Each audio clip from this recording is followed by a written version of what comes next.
Welcome and Namaste. So today I'm going to speak about and explain you in detail how to perform a puja. A puja means a ceremony or an act of worship that is done to honor and invoke the grace of different deities. The deities in the Indian tradition are basically personifications or embodiments of different universal energies. For example, the deity of Lakshmi is an embodiment of the universal energies of love, abundance and beauty. Often such pujas are described as remedies to transform and clean old karma and therefore to realign our life path in the palm leaf readings. And now I'm going to speak about and show you how you can actually perform such a puja even if you've never done it before and even if you have no idea about yoga or the Indian tradition in general. First of all, I really want to encourage you to perform these remedies.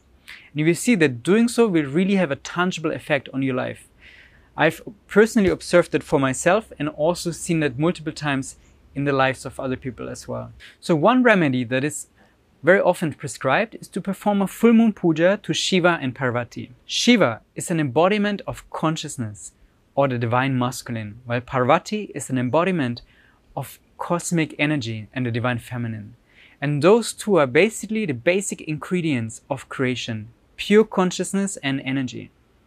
And the Indian tradition has personified them in a very beautiful way. And you're free to create such a puja, such a ceremony in any way that suits you. Now I'm just going to show you an example of how it can be done. The most important aspect though is that you use the mantras that are prescribed and recommended for those pujas, as the sound vibrations of the Sanskrit mantras are really what are going to invoke the very specific energy of those deities, of those universal energies. So I've already prepared in the background such a puja, and I'm using a picture of Shiva and Parvati, of consciousness and energy. And their mantras are Om Namah Shivaya for Shiva and Om Shaktiye Parashaktiye Namaha for Parvati. So as I said, you're free to perform such a ceremony, such a puja in any way that suits you. I really like to place a picture of the deities on a little altar or any place that I choose to perform the ceremony. It's also very nice to light a candle, maybe an incense, just to make sure you're in an undisturbed space and you can fully focus on that ritual. So the energy of performing a Shiva and Parvati puja usually has a very powerful effect on our spiritual life. It encourages us to do more spiritual practice. It gives us spiritual aspiration. But it also balances and harmonizes our relational field, both on the outside and also in the inside, as it balances and harmonizes our own inner masculine and feminine, consciousness and energy. In a moment, when I'm going to start the performance of the puja, I'm going to start with different opening prayers that are invoking the grace of the rishis that wrote the palm leaves for us. So I'm stating consciously, I'm performing this Shiva and Parvati puja as a remedy. And I give thanks to the rishis who prescribed this remedy for me, and I pray for the cleaning and transformation of old karma and for the strengthening of my spiritual aspiration. Then I'm going to perform the puja with the chanting of the mantras to Shiva and Parvati. I also really like to play some music in the background that puts me into a state of devotion to these deities, Shiva and Parvati. And then I can close again with some prayers of gratitude or simply sit in meditation for a certain period of time. And you can really feel the effect of the pujas afterwards on your state of mind, on your body, on your emotions. It's a very beautiful, touching experience. So I really hope that these explanations will give you some motivation to just give it a try and perform such a puja yourself, and to make sure you apply all the remedies that were recommended to you by the rishis in the palm leaf reading, and you will definitely see tangible effects, first of all on your inner universe, but also on the flow of your life. The main purpose of the palm leaf readings is to help you to realign your life on the inside and on the outside, and the application of the remedies, it's really what is going to make that happen. So may the blessings of Sri Agastya, the rishis, and of Shiva and Parvati be upon you. So on a very practical level, in order to perform such a puja, such a ceremony,